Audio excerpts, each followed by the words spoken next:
ایک وقت تھا کہ جب دنیا کی بہترین ایئر لائن جس نے ہوا بازی میں اپنی مہارت کا لوہا منوایا تھا، لیکن آج یہی ایئر لائن پاکستان چند کوڑیوں کے بھاؤ بیچنے پر مجبور ہے۔ یہ کہانی ہے پاکستان انٹرنیشنل ایئر لائنز کے عروج و زوال کی۔ 23 اکتوبر 1946 کو کلکتہ میں محمد علی جناح نے اورینٹ ایئرویز کے نام سے ایک ایئر لائن متعارف کروائی۔ 1947 میں پارٹیشن کے بعد یہ ایئر لائن پاکستان کے حصے میں آئی اور 1955 میں اس ایئر لائن کو نیشنلائز کر کے پاکستان انٹرنیشنل ایئر لائنز کا نام دے دیا گیا۔ اسی سال اس ایئر لائن کے جہازوں نے مختلف ملکوں کے لیے ٹیک آف کرنا شروع کر دیا تھا، یعنی اب یہ ایئر لائن مکمل طور پر فنکشنل ہو چکی تھی۔ اس وقت پی آئی اے نہ صرف پاکستان بلکہ ایشیا کی بھی پہلی ایسی ایئر لائن بن چکی تھی جس نے سب سے پہلے جیٹ ایئر کرافٹ متعارف کروایا تھا۔ اپنی بہترین سروسز اور پروفیشنلزم کی وجہ سے 1960 تک یہ ایئر لائن دنیا کی چند ٹاپ کی ایئر لائنز میں اپنا نام شامل کروا چکی تھی۔ پی آئی اے نے 1962 میں بوئنگ 707 متعارف کروایا جو کہ اس وقت کا سب سے جدید ترین طیارہ تسلیم کیا جاتا تھا۔ صرف یہی نہیں بلکہ آج کے دور کی ترقی یافتہ airline Emirates airlines جب متعارف کروائی گئی تو اس وقت ایمریٹس ایئر لائنز نے بھی پی آئی اے سے مدد مانگی تھی۔ دنیا کی پہلی حج کی پرواز جو 1963 میں کی گئی وہ بھی پی آئی اے کے حصے میں آئی،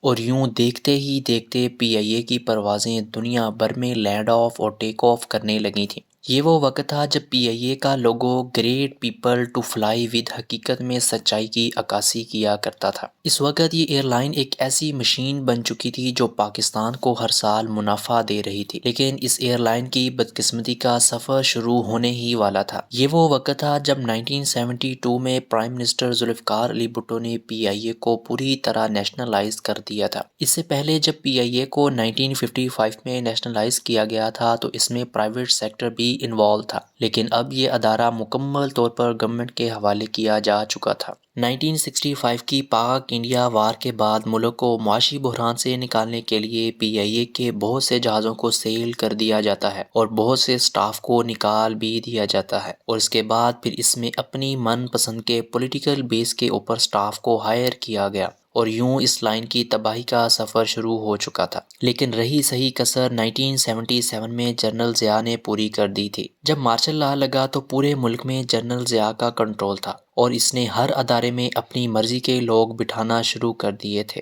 1980 میں جب یہ ایئر لائن خسارے میں جا رہی تھی تو اس کے کچھ جہازوں کو ایمریٹس ایئر لائنز کو لیز پر دینے کا فیصلہ کیا گیا۔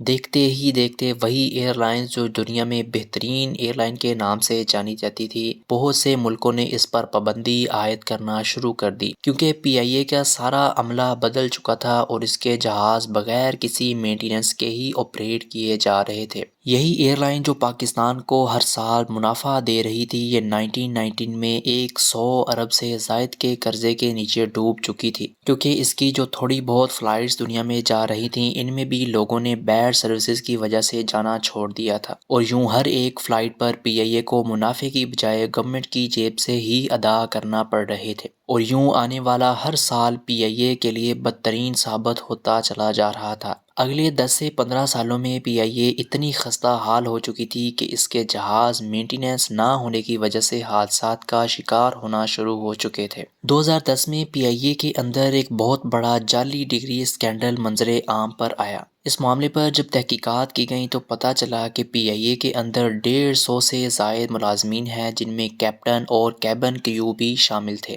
جعلی ڈگریوں کے ذریعے ملازمت لے کر یہ لوگ اس ایئر لائن کی ہی خبر کھول رہے تھے۔